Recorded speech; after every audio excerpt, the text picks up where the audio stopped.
Hi, it's Danielle here from Pause Global, and I wanted to talk to you about sleep. Today I was in a group coaching session and I was sharing a story about an unconscious experiment that I did a few years ago. Not one that I recommend, by the way, so I'm not advocating this.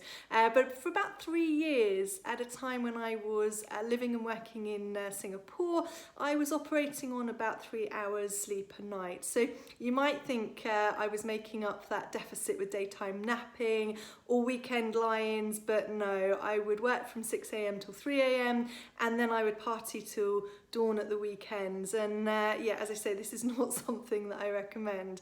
I'm not going to go into why I did that here, but the inevitable car crash is really plain to see, isn't it? So one day in my early 30s, in my prime, I woke up and I was cemented to my mattress, literally unable to get out of bed, completely burned out. And what followed that was an intense recovery period and my discovery and the proof that sleep is actually valuable. So the initial recovery from burnout took about 3 months. That was just to get me functioning actually in the world again. I went into total retreat. I had no social media, no emails, no telephone contact.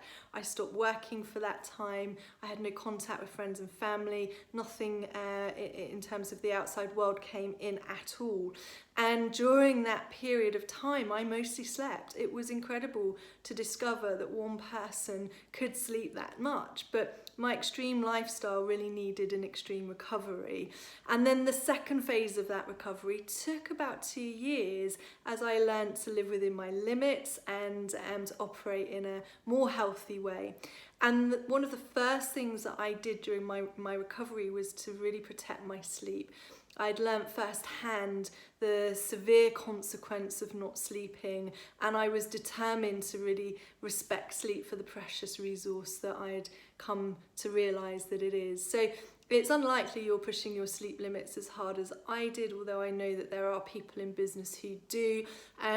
But in times of heightened stress and pressure, your body does still need to have good quality sleep. So you're not designed to be always on. And it's a bit like nature. She has periods of dormancy that lead to rejuvenation, and your body needs you to switch off and rest as well. And sleep's not just about getting enough rest for the next day and performing optimally. It's really a fundamental healing process. It's where your cells renew yourself, it's where the body repairs itself, and it's where detoxification happens. So sleep is really essential to nourishing your health and vitality.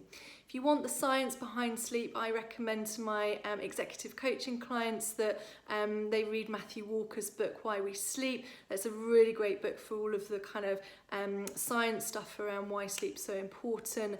And then I have my own book, Sleep Meditations, which is designed to help you gently drift off and unwind that tired mind. You can get that on Audible actually, and it's also available in hard copy. So some tips on being able to support you to sleep. If you want more tips like that, then I've got a blog where I have outlined some key things that you could do to help you get a good night's sleep. So I'll put that in the comments below.